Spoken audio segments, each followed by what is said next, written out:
بسم اللہ الرحمن الرحیم۔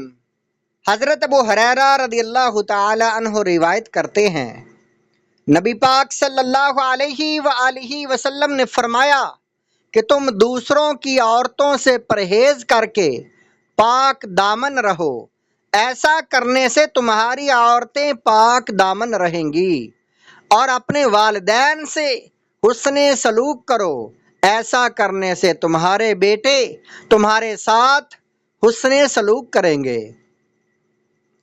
اور جس شخص کے پاس اس کا بھائی معذرت کے لیے آئے تو اس کی معذرت قبول کر لے، خواہ حق پر ہو یا نہ ہو۔ اگر ایسا نہ کیا، معذرت قبول نہ کی، تو میرے حوض کوثر پر نہ آئے۔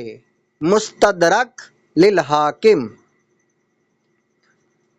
دوسری حدیث پاک، اگرچہ ماں باپ دونوں کی اطاعت لازم ہے، لیکن چونکہ ماں نے بچے کو اپنا خون پلا کر پالا ہے اور باپ نے زر پلا کر، اس لیے ماں کی خدمت کا حق باپ کے مقابلے میں 7 گنا ہے۔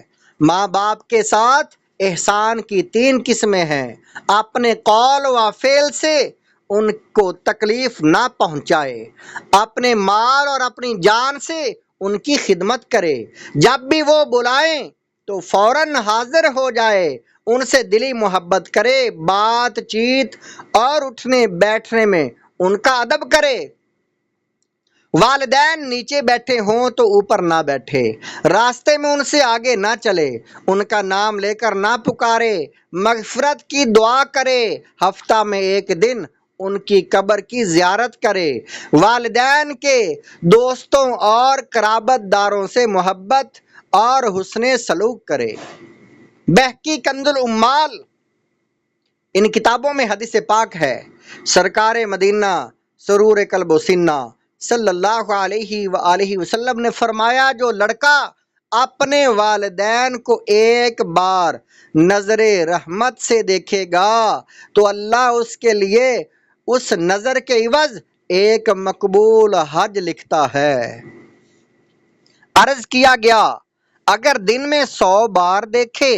فرمایا ہاں، اللہ بہت بڑا اور پاک ہے، یعنی 100 بار ہی مقبول حج کا ثواب ملے گا۔ بہقی اور کنز العمال میں حدیث پاک ہے، جس نے اپنی ماں کی آنکھوں کے درمیان بوسہ لیا تو یہ اس کے لیے دوزخ سے آڑ ہے۔ حکایت، حضرت ابو اسحاق علیہ رحمہ کی خدمت میں ایک شخص حاضر ہوا اور عرض کی کہ میں نے رات کو خواب میں دیکھا کہ آپ کی داڑھی میں جوہر اور یاقوت ہیں۔ آپ نے فرمایا تیرا خواب سچا ہے، اس لیے کہ میں نے کل اپنی داڑھی والدہ کے قدموں کے تلووں کو لگائی تھی۔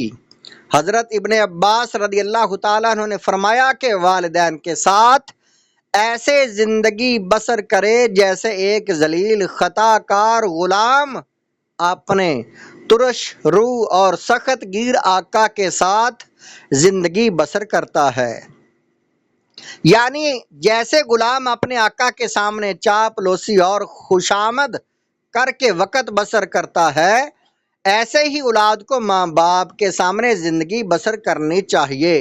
ماں باپ کی طرف محبت و شفقت کی نظر سے دیکھے، غصے سے نہ دیکھے۔ ماں باپ کی خدمت خود کرے، کسی دوسرے کے سپرد نہ کرے۔ ماں باپ نیچے بیٹھے ہوں تو خود اوپر نہ بیٹھے۔ ماں باپ اگر بلائیں تو سب کام چھوڑ کر چلا آئے۔ بہقی شریف میں حدیث پاک ہے، نبی پاک صلی اللہ علیہ وآلہ وسلم نے فرمایا، اگر میں والدین یا ان میں سے کسی ایک کو پاتا اور میں عشاء کی نماز شروع کر چکا ہوتا اور میں سورۃ فاتحہ پڑھتا کہ میری ماں مجھے بلاتی، اے محمد صلی اللہ علیہ وآلہ وسلم، تو میں ان کی پکار پر لبیک کہتا۔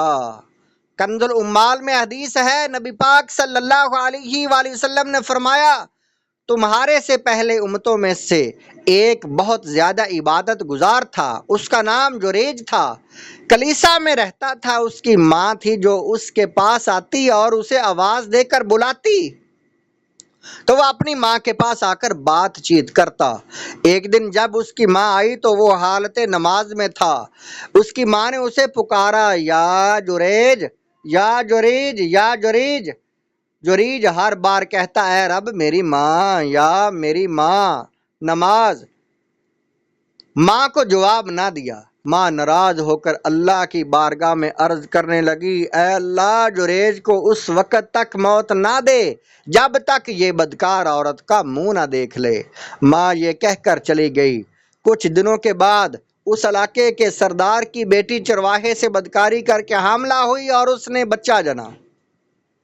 لوگوں نے بدکار عورت سے پوچھا، تیرا ساتھی کون ہے؟ وہ کلیسا والا جریج۔ کلیسا پر کلہاڑے چلانے کی آواز سنی تو جریج ان لوگوں سے پوچھنے لگا، تمہاری بربادی ہو، تمہیں کیا ہوا؟ لوگ اسے ذلیل کرنے لگے اور اسے مارنے لگے اور کہنے لگے، تو لوگوں کو اپنے عمل سے دھوکہ دیتا ہے۔ یہ سن کر جریج نے کہا، تمہاری بربادی ہو، تمہیں کیا ہوا؟ لوگ بولے، تو نے بدکاری کر کے لڑکا پیدا کیا۔ مسلم کی حدیث میں ہے، جریج نے کہا، میں جانتا ہوں کہ یہ بچہ میرا نہیں ہے، لیکن یہ میری ماں کی بد دعا تھی جس کا وہ وبال مجھ پر ہے۔ ماں سے معافی مانگنے کے بعد پوچھا کہ وہ بچہ میرے پاس لاؤ۔ جریج نے 2 رکعت نماز پڑھی۔ نماز کے بعد درخت کی طرف چلا۔ وہاں سے ایک ٹہنی لے کر اس بچے کے پاس آیا۔ بچے کو ٹہنی مار کر کہا، اے نافرمان عورت کے لڑکے، بتا تیرا باپ کون ہے؟ بچے نے کہا، میرا باپ فلاں چرواہا ہے۔ لوگوں نے جریج سے معافی مانگی اور کہا کہ آپ چاہیں ہم آپ کا کلیسا سونے یا چاندی کا بنا دیں۔ اس نے کہا، بس جیسا تھا ویسا ہی تعمیر کر دو۔ بہقی اور کنز العمار کی حدیث میں ہے کہ سید عالم صلی اللہ علیہ وسلم نے فرمایا، اگر جریج راہب سمجھدار عالم ہوتا تو اسے یہ بات معلوم ہوتی کہ ماں کے بلاوے کا جواب دینا رب تعالیٰ کی نفل عبادت کرنے سے بہتر ہے۔